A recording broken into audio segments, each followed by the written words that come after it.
Pemirsa, sengketa 28 bidang tanah milik Desa Adat Catur, Kecamatan Kintemani, Bangli, dengan salah satu warganya menimbulkan perlawanan dari Desa Adat Catur. Melalui tim kuasa hukumnya meminta semua pihak untuk menghormati proses hukum dan persidangan yang masih berlangsung. Sengketa 28 bidang tanah yang telah bersertifikat atas nama tanah milik adat Desa Catur saat ini masih dalam proses persidangan di PT UN Denpasar yang sedang menunggu keputusan pada agenda sidang 20 April mendatang. Tim kuasa hukum Desa Adat Catur dari LBH Cakra Eka Sudarsana, Niputu Natalia Dewi mengatakan, semua pihak diminta untuk menghormati proses persidangan yang sedang berlangsung. Pihaknya merasa prihatin dan tidak menyangka ada oknum warga yang mengklaim atau menggugat tanah milik Desa Adat Catur.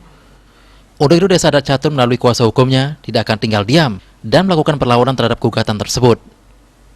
Hal ini dikeluarkan dalam fakta persidangan bahwa tanah yang diklaim atau digugat oleh para penggugat bukan tanah warisan, melainkan tanah milik Duri Desa Desa Adat Catur. Adanya surat pernyataan penyerahan ayah desa dari Nang Warni atau kakek para penggugat kepada Mangku Rencani. Selain itu penggugat tidak memiliki bukti pipil sebagaimana yang diklaim selama ini. Selain itu surat permohonan sporadik telah dibuat dan didatangani oleh Bendesa Adat Desa Adat Catur sesuai ketentuan yang berlaku di kantor BPN Bangli, serta oknum warga yang telah mengklaim telah dikenakan sanksi adat sesuai ketentuan awik-awik Desa Adat Catur. Bahwa yang menjadi objek sengketa kita itu bukan tanah milik pribadi, melainkan tanah milik desa adat. Jadi itu yang perlu kita ingat dan proses hukum masih berjalan, jadi mari kita menghormati proses hukum, kita akan tunggu. Jadi yang benar yang mana nanti akan ditentukan oleh majelis hakim, kita jangan mendahului. Terkait pemberitaan yang beredar sebelumnya yang sangat meresahkan itu, karena dari pihak lawan mengklaim bahwa ini kan miliknya, ini merupakan tanah warisan dari leluhurnya. Tetapi bisa kami pastikan bahwa ini adalah tanah milik Desa Adat.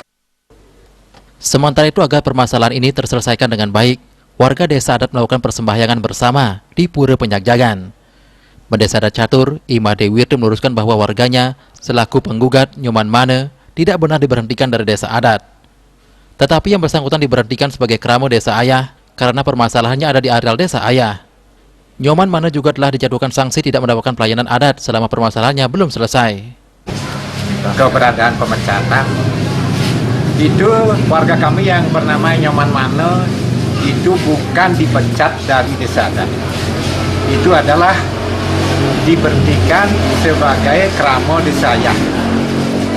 Karena bicara yang ada di Desa Adat kami ini adalah itu bicara di Desa Ayah.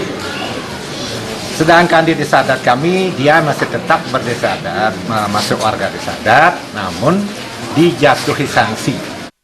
Dalam kesempatan tersebut dilakukan pertemuan warga Desa Adat Catur dengan tim kuasa hukum di Balai Banjar Lampu. Raiswantara, Bali TV.